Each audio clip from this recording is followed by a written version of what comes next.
Welcome to The Witch's Tales, where you will be immersed in stories of mystery, magic, and drama. Prepare yourself to face unexplained mysteries, bizarre phenomena, and strange adventures that will keep you glued to your eyes. With a captivating voice, we will take you into the world of thrilling stories, where truth and legend collide, making you wonder if everything is really just fiction. Unanswered calls from the dark. I had never really thought about how vulnerable we all are when we're out on the road. That night, I was driving back from a business conference in Phoenix, taking the long route home to Los Angeles. I needed some solitude after days of networking and constant small talk. It was just after midnight when I found myself on the stretch of Highway 60 that cuts through the vast Arizona desert. I was alone on the road with no other cars in sight. The sky above was a stunning sight, a tapestry of stars, no city lights to dull their shine. The full moon illuminated the desert, casting an almost otherworldly glow over the landscape. The quiet of the desert at night felt soothing, and the only sound in the car was the soft music on the radio. I was feeling more relaxed than I had in months, tapping my fingers lightly on the steering wheel to the rhythm of an old Eagles song. But then, just as I was starting to settle into the calm, my car began to sputter. At first, I thought I had just hit a rough patch of road, but then the engine gave a loud cough, and the dashboard lights flickered. Before I knew it, I could feel the power draining from the engine. I barely managed to pull off to the shoulder before it stalled completely. Suddenly, there was silence. It was strange, almost unnerving how deafening the quiet was after the constant hum of the engine. No, I muttered under my breath, turning the key again. Nothing. Not even a click. The car was completely dead. I pulled out my phone, already knowing there was no signal. Sure enough, there was nothing. I sat there for a moment, trying to decide what to do. I had some water and snacks, but no flashlight or flares. I knew there was a town about 30 miles ahead, but walking in this darkness seemed like a terrible idea. I figured I'd wait for another car to pass by and hope they would stop to help. Then in the distance, I saw headlights approaching in my rearview mirror. Relief washed over me as the car got closer. I quickly turned on my hazard lights and stepped out of the car, waving my arms to get their attention. But the car didn't slow down. It just sped past me, kicking up a cloud of dust that made me cough as it disappeared into the night. I caught a brief glimpse of a dark sedan, the tail lights fading into the distance. Thanks for nothing, I muttered under my breath as I got back into the car. I tried the engine again, more out of hope than expectation.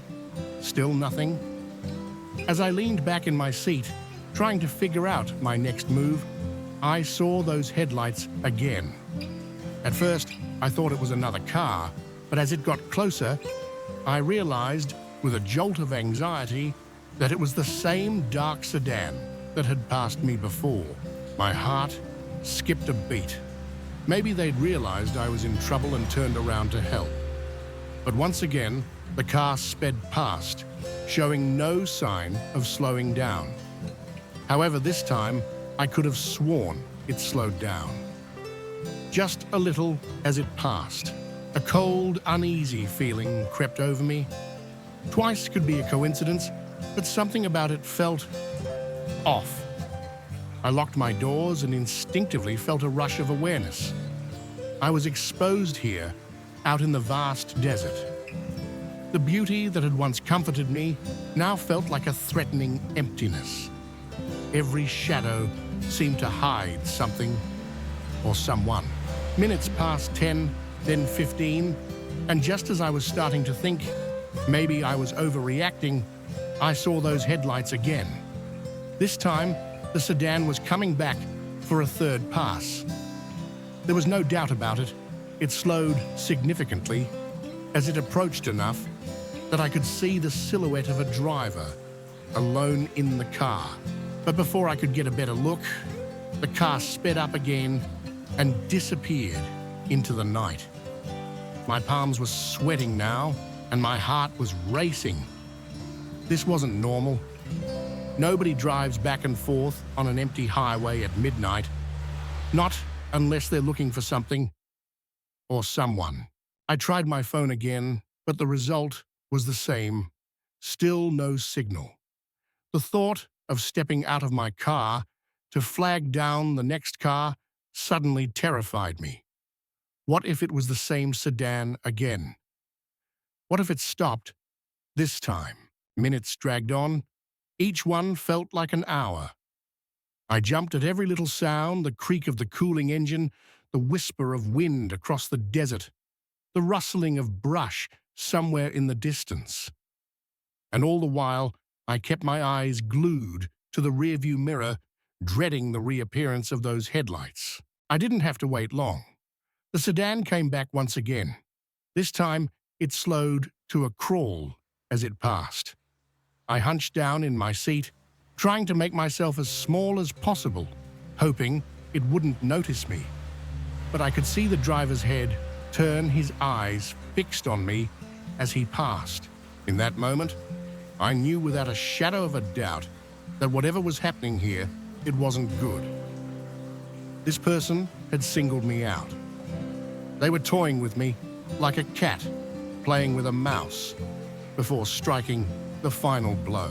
As soon as the car passed, I made a snap decision. I had to get out of there, even if it meant walking. Anything was better than sitting there waiting for this unsettling game to unfold further. I grabbed my phone and a bottle of water, took a deep breath, and opened the car door. The desert night felt cool against my skin, and the silence was all-encompassing. I started walking, keeping to the shoulder of the road, my eyes darting from the path ahead to the road behind. I had barely made it half a mile when I saw those headlights again, getting closer, faster this time. My stomach dropped. I was trapped. There was nowhere to hide. The desert stretched out on either side of me, flat, empty, endless. I scrambled for a place to take cover, but there was nothing. Panicked, I threw myself down into a shallow ditch beside the road, pressing my body flat to the ground, holding my breath, praying the sedan would pass by. But it didn't. I heard the tires crunching on gravel as the sedan slowed down and pulled up to the shoulder right next to where I was hiding. The engine cut off. Then I heard the unmistakable sound of a car door opening and closing, followed by footsteps getting closer. My body was trembling, and I squeezed my eyes shut. I was sure this was it. Whatever sick game this person had been playing, it was about to end. Then the voice spoke. "Hey, are you okay down there?" It was a woman's voice, calm, concerned, definitely not what I had expected. I opened my eyes, and to my shock, there was a middle-aged woman standing over me, flashlight in hand. What I stammered, too stunned to process what was happening. "I saw your car back there," she said, offering me a hand. "I'm with Highway Patrol. We got a call about a broken-down vehicle. Took me a while to find you. Are you hurt?" As she helped me up, I saw her vehicle for the first time. It wasn't a dark sedan at all, but a Highway Patrol SUV. In my panic, I had mistaken the light bar on top for a car roof. "You kept driving past," I said, still struggling to make sense of everything. She nodded, explaining that she had been looking for me. "Your car was empty, so I figured you must have started walking. I made a few passes to try to spot you." The relief that washed over me in that moment was so overwhelming that I couldn't help but laugh, a sound that was almost hysterical. The officer, Sarah, according to her name tag, was incredibly kind. She drove me back to my car, called a tow truck and waited with me until it arrived. As we sat in her warm SUV, she explained that this stretch of highway was notorious for breaking down signals.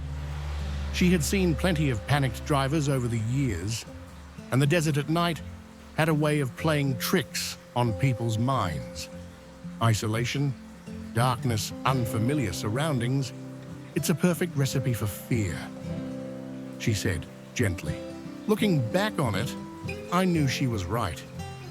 I'd let my imagination run wild, turning an innocent act of kindness into a full-blown nightmare scenario. Still, I couldn't shake the lingering feeling of fear, the certainty that I was in danger, even when it turned out to be nothing. It's been months since that night, and I still think about it every now and then. I've driven that stretch of highway several times, since always in the daylight, always with a full tank of gas and a charged phone. And every time I find myself silently thanking Officer Sarah, the one who unknowingly saved me from my own fears. But sometimes when I'm driving alone at night, I still check the rearview mirror a little more often than I should. Because the truth is, you never know what's out there on those long, lonely roads. Sometimes the greatest danger isn't what's hiding in the shadows, but the shadows our own minds create. Continued to scour the area for any clues, but there was nothing. No sign of a struggle, no evidence to suggest where David had gone. The search spread further into the desert, but the haunting fact remained. The footprints just stopped, and David Chen was gone. Over the next few weeks, the mystery began to consume me. I kept returning to that field, retracing my steps, hoping that somehow I had missed something. But every time I stood where the prints had ended, the same chilling thought nagged at me. People don't vanish into thin air. The investigation became a media circus. Reporters descended on the town, desperate for a scoop, speculating wildly about what could have happened. Some suggested he had been kidnapped. Others hinted at a supernatural explanation. As the weeks went on, the leads became colder, and the questions only piled up. What had happened to David? Where had he gone? And most disturbing of all, how was it possible for a person to disappear without a trace? I couldn't shake the feeling that something was deeply wrong. It wasn't just the vanishing of David Chen that bothered me. It was the whole damn situation. The strange feeling I had in that field, the oddness of the car still running, the absolute lack of any sign of a struggle. It was as if whatever happened to David was far beyond a simple crime. One night, as I was heading home after another long shift, I got a call from Mike. He sounded tense, and his voice cracked when he spoke. "Sarah, I need you to come out here. You have to see this." By the time I arrived, the whole area around the field was cordoned off. There was a sense of urgency in the air, the kind of energy that only comes when something strange and unsettling happens. I approached Mike, who was standing by the edge of the field, staring at something in his hand. His face was pale, his eyes wide. "What's going on?" I asked, my heart pounding as I looked around. Mike turned to me, holding out a small, weathered object. It was a silver locket, and it looked strangely familiar. My stomach dropped as I realized where I had seen it before, the locket that had once been part of a missing persons case. The same kind of locket I'd seen in old photographs of other disappearances. I stared at Mike, confusion and dread washing over me. "Where did you find this?"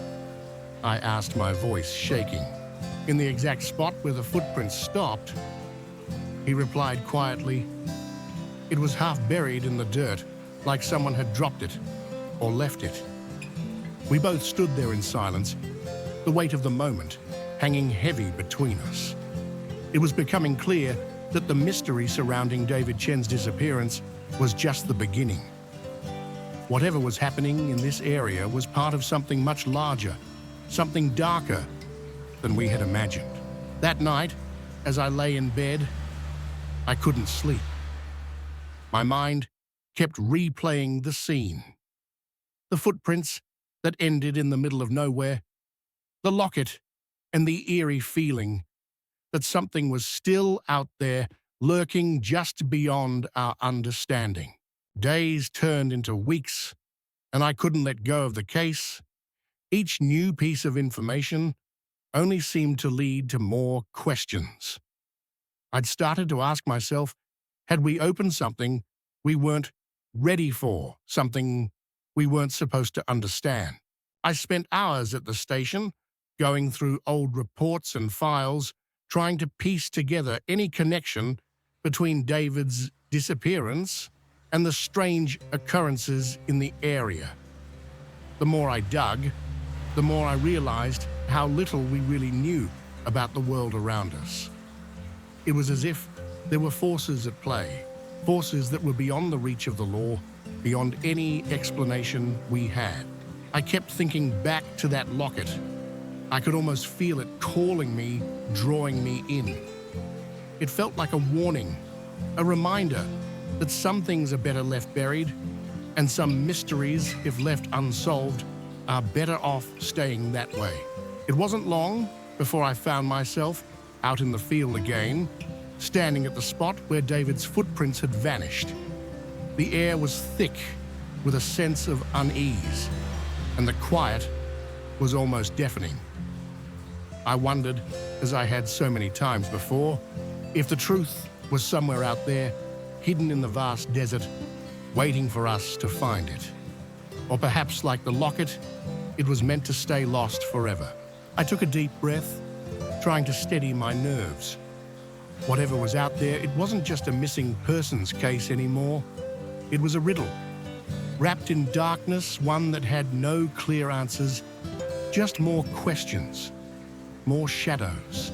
And as I turned to leave, something caught my eye, a flicker of movement just on the edge of my vision. I froze my heart, racing. Was it a trick of the light, or something else entirely? I didn't wait around to find out. I quickly headed back to my truck, my pulse quickening. In the months that followed, I couldn't shake the feeling that the answers to this case were out there, just waiting to be uncovered.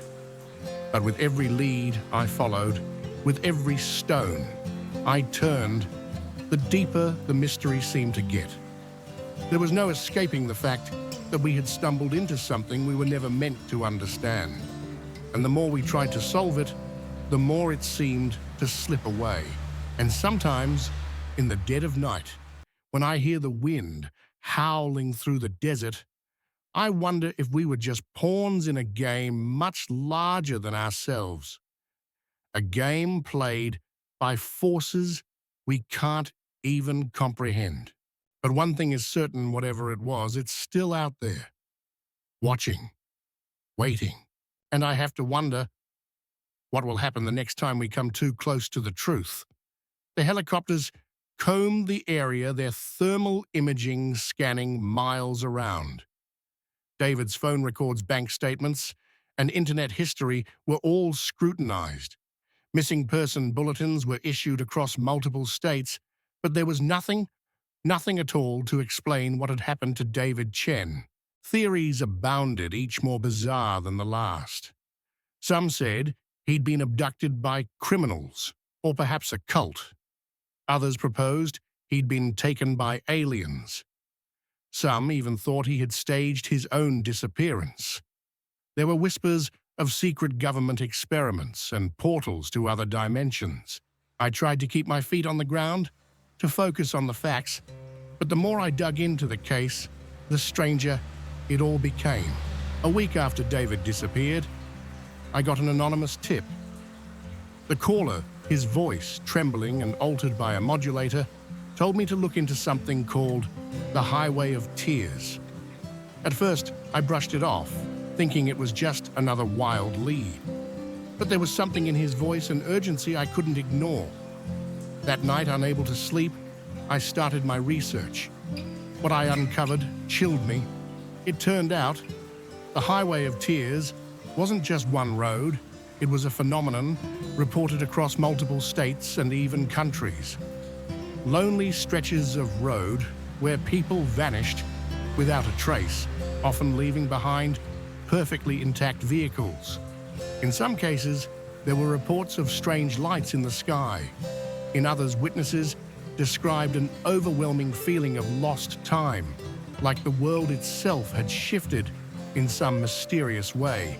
The deeper I dug, the more cases I found that mirrored David's, a woman in Alaska whose car was found running her purse still on the seat with footprints leading into the snow that just stopped. A truck driver in Australia who vanished while making a routine delivery, his rig found idling on the side of a remote highway. I started compiling everything, looking for patterns. Most of the disappearances occurred at night. Many took place in remote areas, and in several cases, there were reports of electronic malfunctions, radios cutting out phones, losing signal just before people disappeared. As I spent my off-duty hours buried in this research, something inside me began to change. I became jumpy paranoid. Every time I drove along that stretch of Highway 50, I found myself scanning the horizon, half expecting to see strange lights or shadowy figures. My colleagues noticed. One night, over coffee at the station, Mike pulled me aside. "Sarah, you've got to let this go," he said, concern in his eyes. "The Chen case is cold. It's eating you up." I wanted to tell him everything, the Highway of Tears, the patterns I had uncovered. But I knew how it would sound. I'd be pulled from active duty, maybe even sent to psych evaluation. So I nodded, promised to take some time off, but deep down, I knew I couldn't stop. The next night, I found myself back on the Highway 50 off-duty with my personal car loaded with cameras and scanning equipment I'd borrowed from a friend in the UFO watching community. I wasn't sure what I was expecting, proof maybe, something that would make sense of all this madness, something that could explain the unexplainable. What I got was something else entirely. It was just after midnight when the static hit. At first, I thought nothing of it. The reception was always spotty out there, but then I noticed the lights on my dashboard flickering. My headlights dimmed, then brightened, then dimmed again. My heart pounded in my chest. I pulled over to the side of the road. This was it. The electronic interference I'd read about in other cases. I grabbed my camera, ready to document whatever came next. That's when I saw it. A light. It was hovering in the field beside the highway, softly glowing bluish in color, and about 6 feet off the ground. It wasn't a flashlight or a vehicle headlight. It was different. I stepped out of my car, camera in hand, but forgotten. The light seemed to call to me, pulling me forward. I took one step, then another. Somewhere deep down, a voice screamed at me to stop, to get back in the car, to drive away as fast as I could. But the voice was drowned out by an overwhelming sense of curiosity. I had to know what that light was. I had to understand it. I don't know how long I walked. Time lost all meaning. The light stayed just ahead of me, always just out of reach. I was vaguely aware of my feet moving, of the brush scraping against my legs. Then suddenly, the light was gone. I blinked, disoriented. The spell was broken. I was standing in the middle of the field, no idea how far I'd come. I turned back toward the highway, expecting to see my car's headlights. But there was nothing. No car, no highway, just empty desert, stretching out in all directions, bathed in the eerie light of a moon I didn't remember seeing earlier. Panic set in. I spun around, trying to get my bearings. That's when I saw them. Footprints, mine, leading to where I stood, and beyond them, another set of prints. Familiar prints.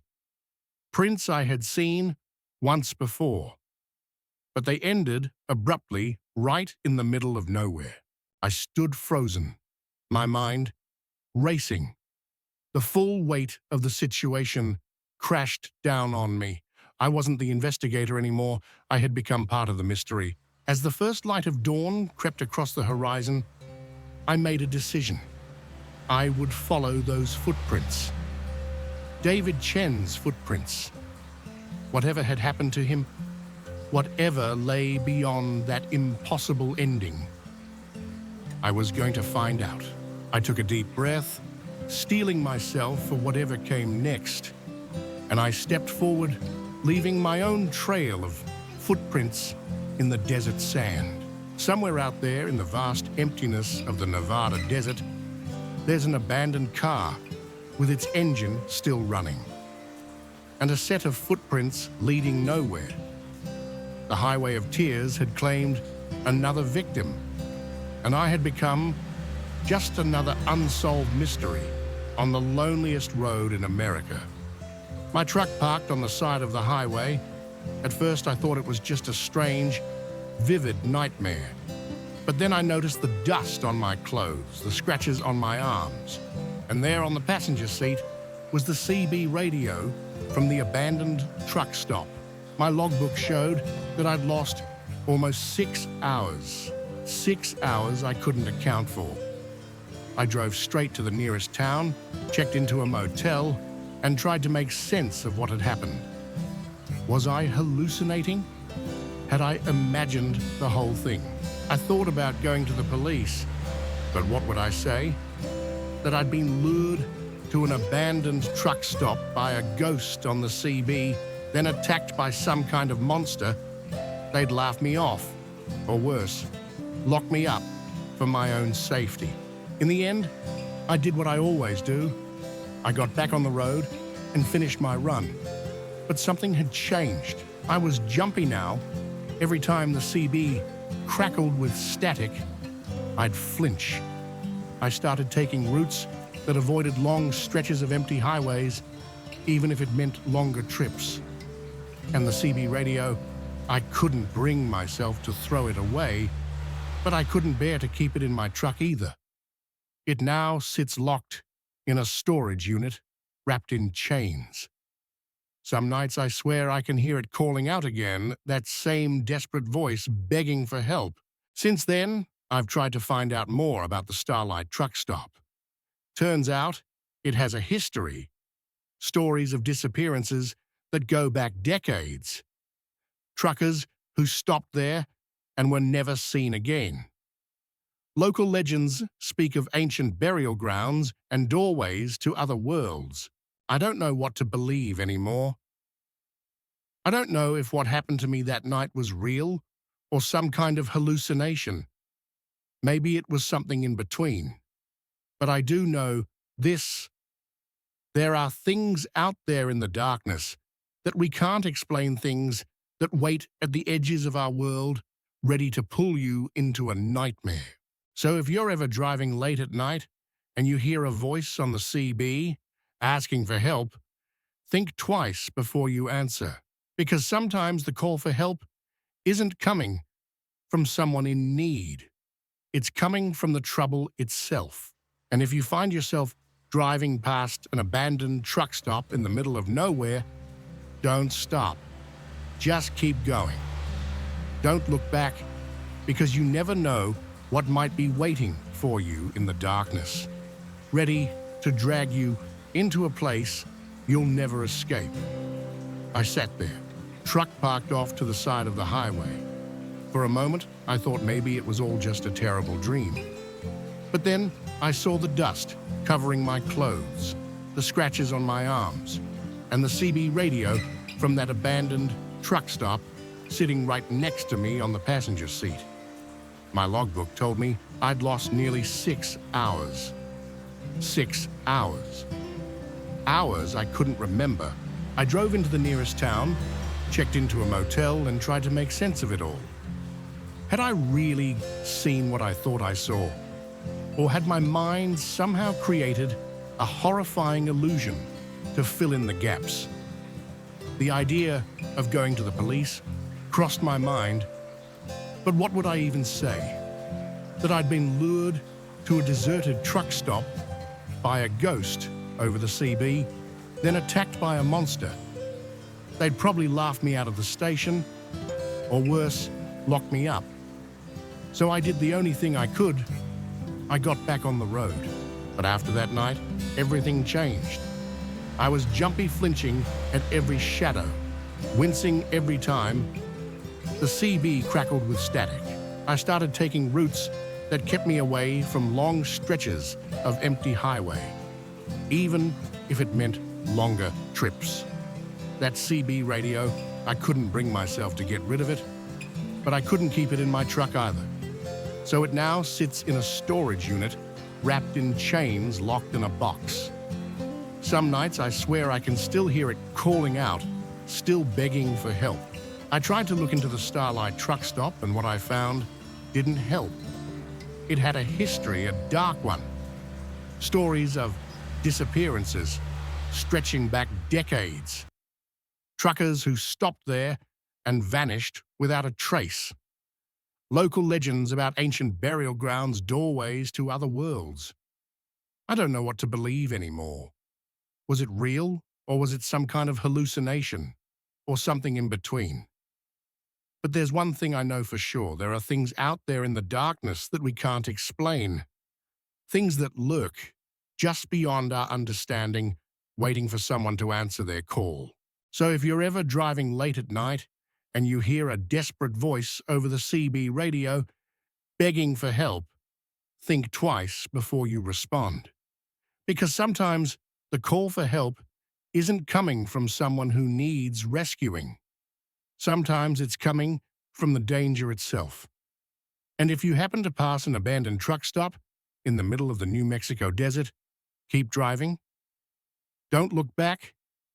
Whatever you do, don't stop. You have no idea what's waiting in the dark, ready to pull you into a nightmare you may never wake up from. As for me, I still drive, but never at night, if I can avoid it. And I keep my CB turned off, no matter how lonely the road feels.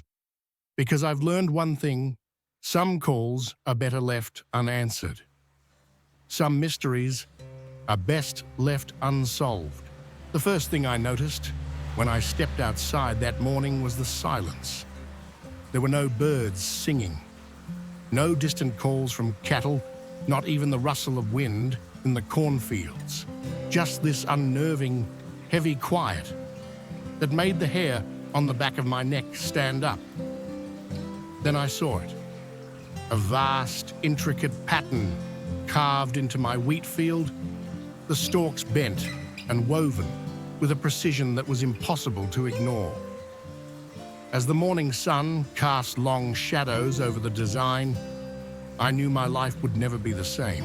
My name's Jack Harper, and I've been farming this land for over 30 years. It's been passed down through generations since my great-grandfather first plowed this soil back in the 1890s. Through droughts, floods, and everything in between, I thought I'd seen it all. But nothing could have prepared me for what happened that summer. It started out innocent enough. A few of my cows got spooked one night and broke through a fence, stampeding across the north pasture. Annoying, but nothing out of the ordinary. Then my tractor started malfunctioning, the electronics going haywire for no reason at all. Frustrating, but nothing unusual for an old machine. But then came the lights. I first noticed them about a week before the crop circle appeared. I was up late working in the kitchen when a flash of light outside caught my eye. At first, I thought it was just headlights from a passing car, but we're isolated out here. My nearest neighbor is 5 miles down the road. I stepped outside to check, and that's when I saw them. 3 bright orbs of light hovering silently over my wheat field, pulsing with an eerie, otherworldly glow. They cast long shadows across the swaying stalks. I stood there frozen for what felt like hours, though it was probably just a few minutes.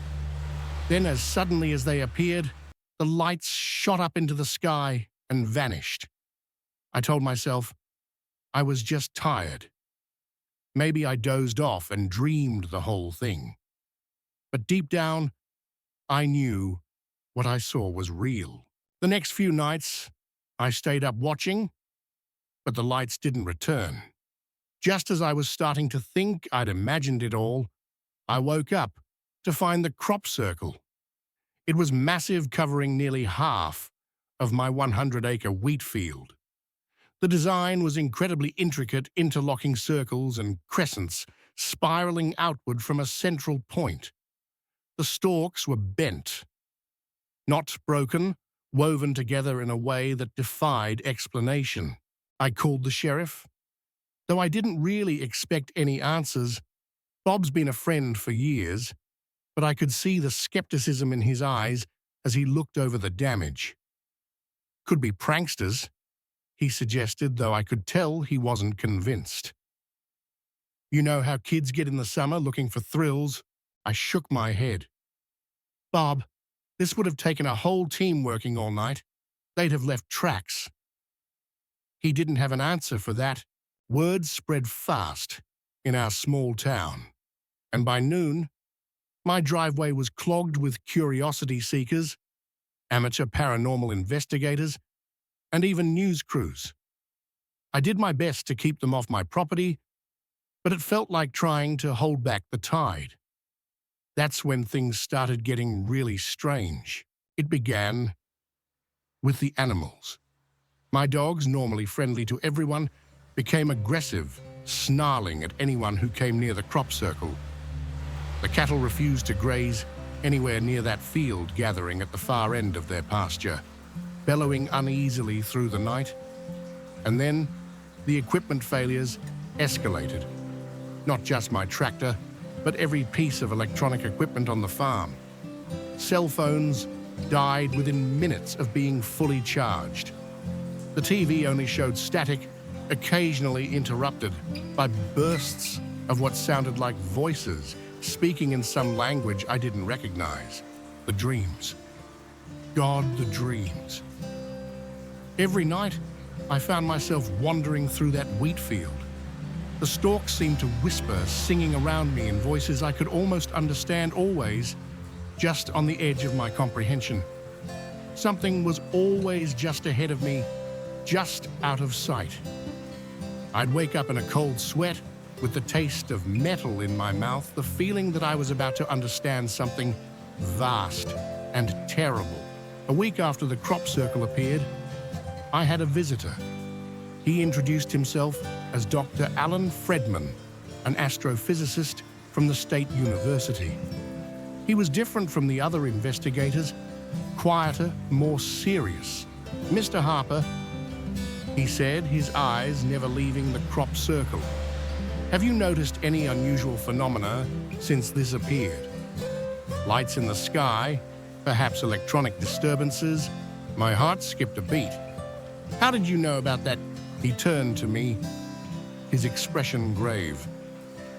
Because this isn't the first time it's happened. There's a pattern. These events are escalating.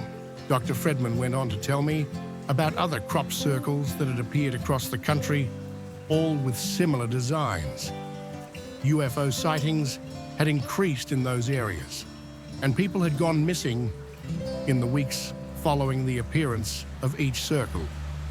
We believe, he said in a low voice, that these sites are some kind of test area. Whatever intelligence is behind it is preparing for something bigger.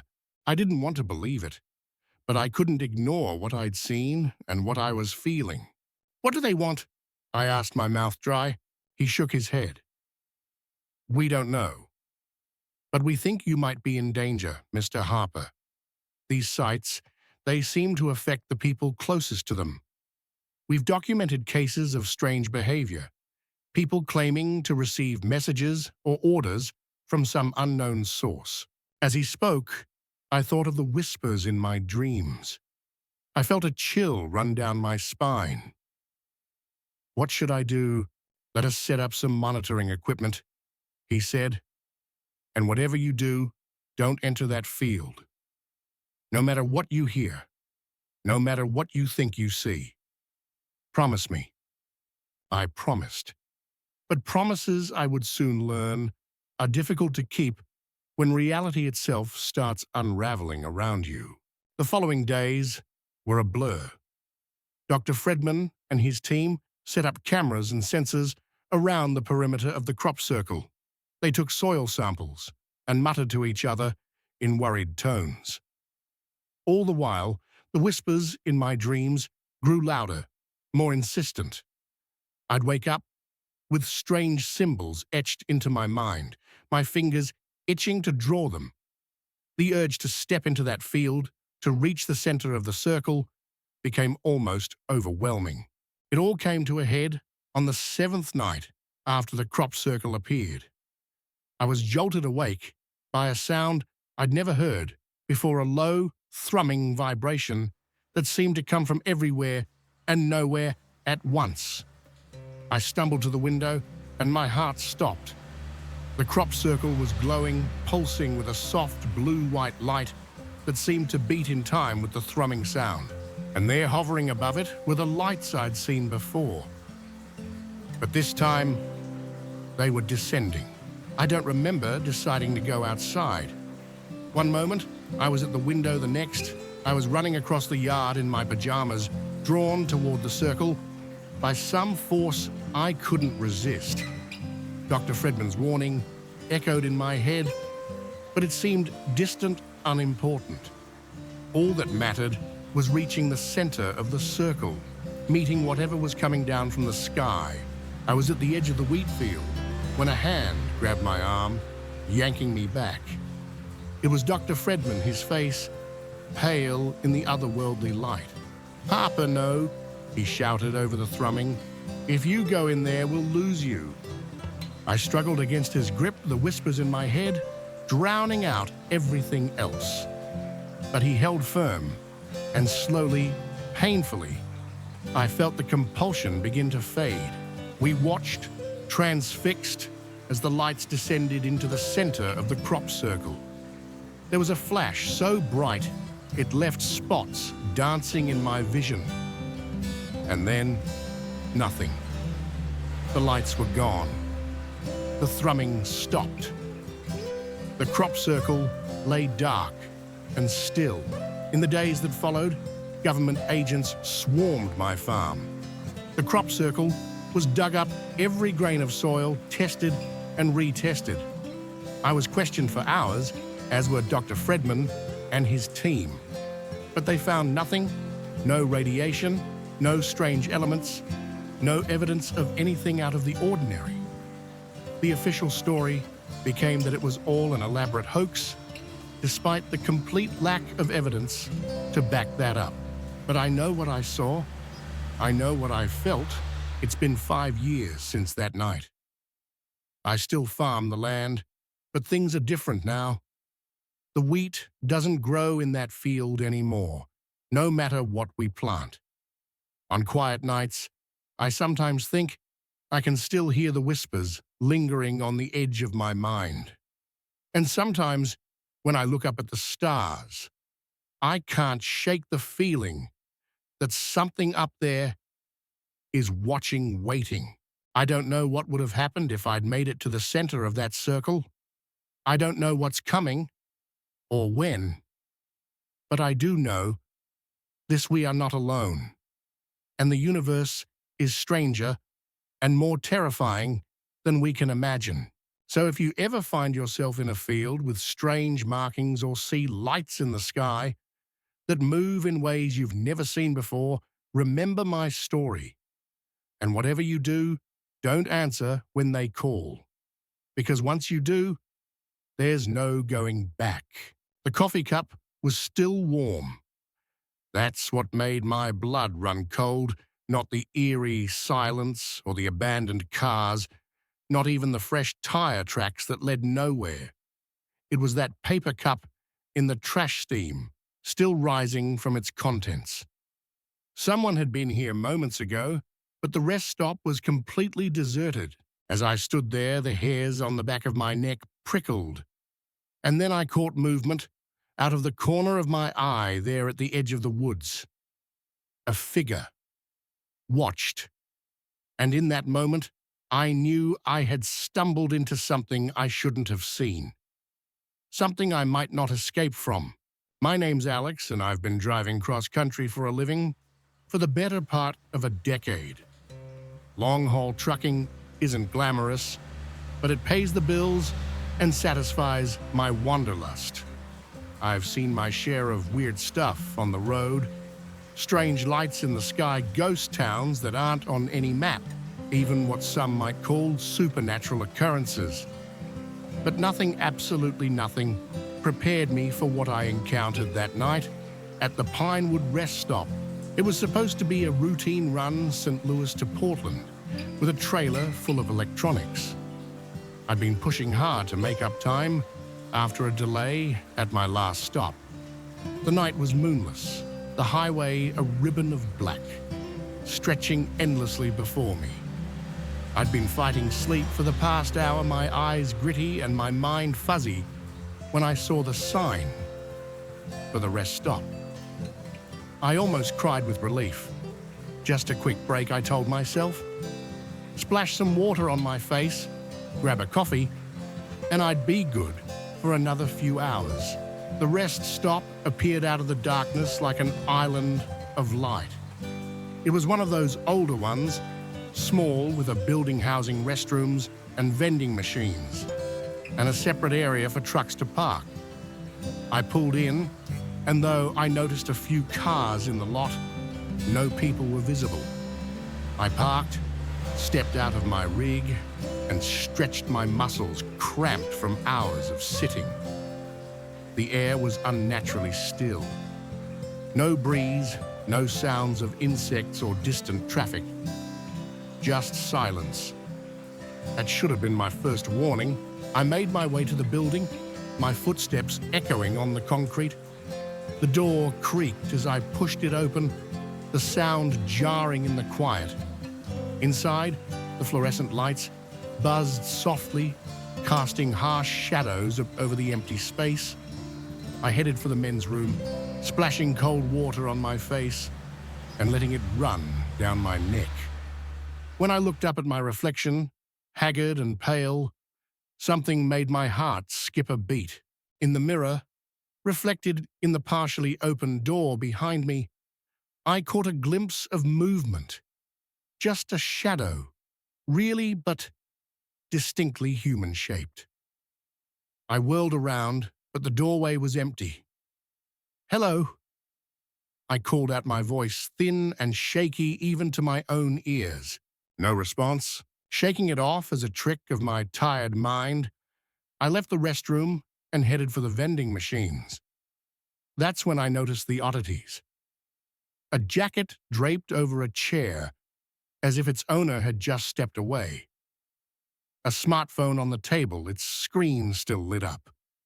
And there in the trash can, by the door, that steaming coffee cup, my skin prickled with goosebumps. Where was everyone? I stepped back outside, scanning the parking lot. The cars I had seen earlier were still there, some, with doors hanging open. I approached the nearest one, a blue sedan. The keys were in the ignition. The engine was still ticking as it cooled. "Hey!"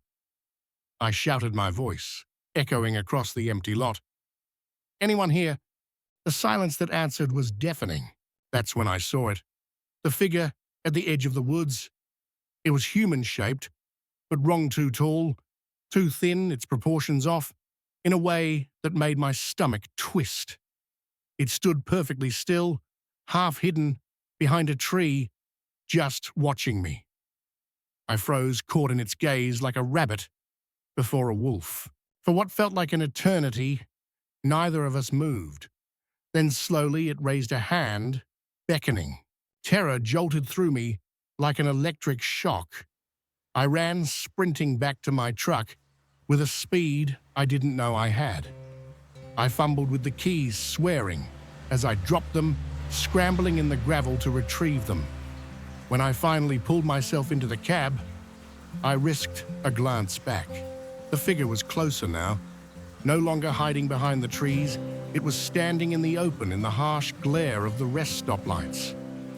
I could see it more clearly, and God, I wish I couldn't.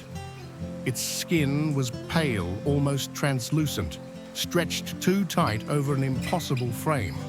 Its face was smooth, featureless, except for deep-set eyes that reflected the light like a cat's. And its mouth. Its mouth split its face from ear to ear, filled with needle-sharp teeth. I shoved the key into the ignition, and the engine roared to life as I slammed the truck into gear. I looked back and saw movement. More figures emerging from the woods. Dozens of them, all with the same impossible physiology, moving with an unnatural fluid grace. I floored it. The truck's tires spun in the gravel before finding purchase. I tore out of that rest stop like the demons of hell were on my tail. And for all I know, they were. I drove for hours, pushing well past the legal limit, for consecutive hours behind the wheel. I didn't stop until the sun was high in the sky, and I was 2 states away. Even then, I couldn't shake the feeling of being watched. When I finally gathered the courage to check my mirrors, the highway behind me was empty. No sign of pursuit, no hint of the horrors I had just left behind. But the memory of those figures, of that beckoning hand, was burned into my mind. I considered reporting what I had seen. But who would believe me? I'd sound like a lunatic, raving about monsters at a rest stop.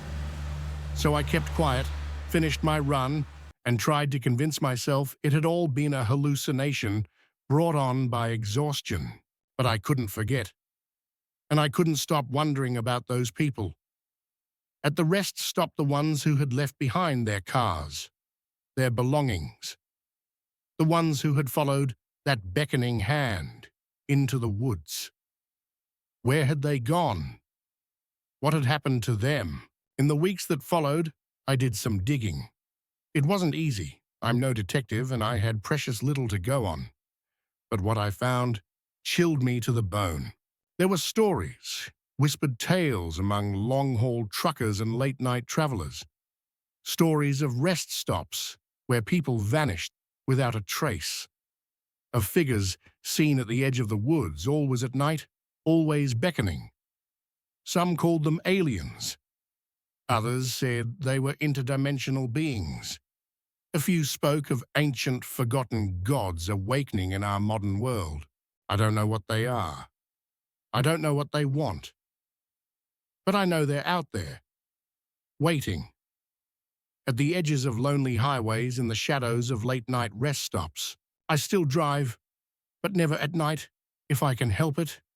I avoid rest stops, pushing myself to make it from one major town to the next without breaks.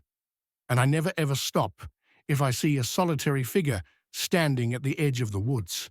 Sometimes on long hauls, when the night is dark and the road seems endless, I think I see them in my mirrors. Tall, thin figures keeping pace with my truck, despite its speed. Watching, waiting, and sometimes I wonder if I really escaped that night, or if somehow I'm still there, trapped in some in-between place, living a life that's not quite real. So if you're ever driving late at night and you see a rest stop appear out of the darkness, think twice before you stop. Check your gas gauge, your caffeine levels, your fatigue. Ask yourself, is it worth the risk? Because you never know what might be waiting in the shadows. You never know who or what might be beckoning you into the woods, and once you follow, you might never find your way back. Remember my story. Keep driving, no matter how tired you are, because some rest stops aren't meant for rest. Some are gateways to places we were never meant to go. And once you cross that threshold, there's no coming back. The first photo showed nothing but trees. The second one captured a blur of movement at the edge of the frame, but it was the third image that made my blood run cold. There, emerging from the shadows between two ancient pines, was a figure humanoid, but wrong. Too tall, too thin, its proportions distorted in a way that defied natural law. And it was looking directly at the camera. At me, I lowered the viewfinder with shaking hands. My eyes darted to the deepening shadows around my campsite. Night was falling, and I was no longer alone in these woods. My name's Maggie Chen, and I've been a nature photographer for the better part of a decade. I've trekked through rainforests, scaled mountains, and waded through swamps to get the perfect shot. But nothing in all my years of experience could have prepared me for what I encountered in the depths of the Olympic National Forest. It was supposed to be a routine assignment, an isolated solo expedition to capture the raw beauty of the old-growth forest for a conservation magazine. I'd done dozens of trips like this before, and I was looking forward to the solitude, to immersing myself in nature without the distractions of the modern world. The first few days were idyllic. The forest was a photographer's dream, towering evergreens draped in moss-hidden waterfalls and dappled sunlight filtering through the canopy. I set up my base camp in a small clearing near a babbling stream, venturing out each day to explore and photograph. It was on the fourth night that things started to get strange. I was reviewing the day's shots on my camera when I noticed something odd in the background of one image, a shape, just barely visible in the shadows between two trees. At first I dismissed it as a trick of the light or maybe a deer, but something about it nagged at me. The next day I returned to the same spot, determined to figure out what I had captured. I set up my camera trap, a motion-activated camera designed to capture wildlife, and left it there for the day while I explored other areas. When I returned that evening and checked the camera, my heart nearly stopped. There were dozens of images taken in rapid succession. The first few showed nothing unusual, just the forest floor and a squirrel or two. But then the figure appeared tall and impossibly thin, with long, spindly limbs that seemed to bend at unnatural angles. Its skin, where visible, was pale, almost translucent, stretched tight over an inhuman frame. And its face, its face smooth and featureless, save for two large dark eyes that reflected the camera's flash like a cat's. I stared at the images, my mind refusing to process what I was seeing. This couldn't be real. It had to be a hoax, a trick played by some other hiker with too much time on their hands and a talent for Photoshop. But as I flipped through the sequence of photos, a chill ran down my spine. The figure was moving closer to the camera with each shot. In the final image, it was reaching towards the lens, its long fingers blurred with motion. I packed up my gear with shaking hands and practically ran back to my campsite. That night, I barely slept, staring at every snapping twig and rustling leaf. I told myself I was being ridiculous, that there had to be a logical explanation. But deep down, I knew what I had seen was real. The next morning, I woke to find my campsite in disarray. My backpack had been emptied, its contents strewn about. My food cache, hung high in a tree to protect it from bears, had been torn down. The rope had snapped, as if it were thread, and there, pressed into a patch of soft earth near my tent, was a footprint, long and narrow, with toes that looked more like claws. My camera was lying next to it. With trembling fingers, I turned it on and checked the most recent images. My heart nearly stopped. There were new photos taken while I slept. Photos of my tent, of me sleeping inside, visible through the mesh window. And in each one, that figure was there getting closer and closer. I should have left, then packed up and hiked out. Assignment be damned. But some combination of curiosity, stubbornness, and plain old stupidity made me stay. I convinced myself that if I could just get a clearer photo, just understand what this thing was, it would all make sense. So I stayed, and each night the creature came closer. I set up more camera traps around my campsite, capturing image after image of the being as it circled my tent. I barely slept, spending my nights huddled in my sleeping bag, clutching my hunting knife, and jumping at every sound. During the day, I ventured out, following trails of broken branches and those strange footprints. Once, I found a tuft of hair caught on a branch, coarse and grey, like no animal fur I'd ever seen. As the days passed, I began to feel like I was losing my mind. The forest, once beautiful and inviting, now seemed menacing. The trees loomed over me, their branches reaching out like grasping fingers. I couldn't shake the feeling of being watched, even in broad daylight. And still I stayed. The need to understand, to document what I was seeing, had become an obsession. It all came to a head on what should have been my last night in the forest. I was planning to hike out in the morning, my assignment completed, and my sanity hanging by a thread. I'd set up my cameras for one final night of observation, hoping against hope for that one clear shot that would prove I wasn't crazy. I must have dozed off, despite my fear, because I woke suddenly in the pitch black of my tent. Something had changed. The ever-present sounds of the forest, the rustle of leaves, the chirp of insects had gone silent. And there was something outside my tent. I could hear it moving softly, but unmistakably, circling, sniffing. I lay there paralyzed with terror as it completed its circuit. Then, to my horror, I saw the zipper of my tent begin to move, slowly, inch by agonizing inch. The opening of my tent widened. I wanted to scream, to run, to do anything. But my body wouldn't respond.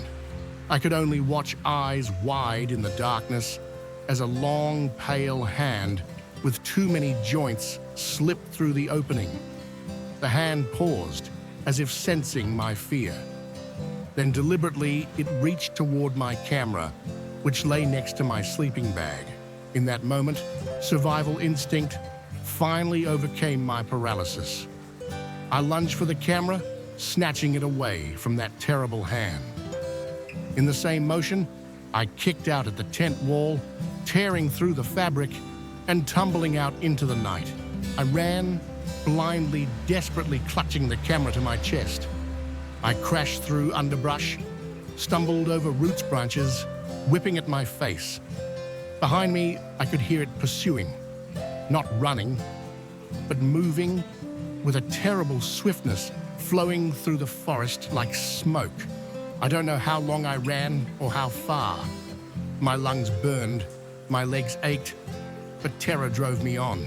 Finally, mercifully, I saw lights ahead.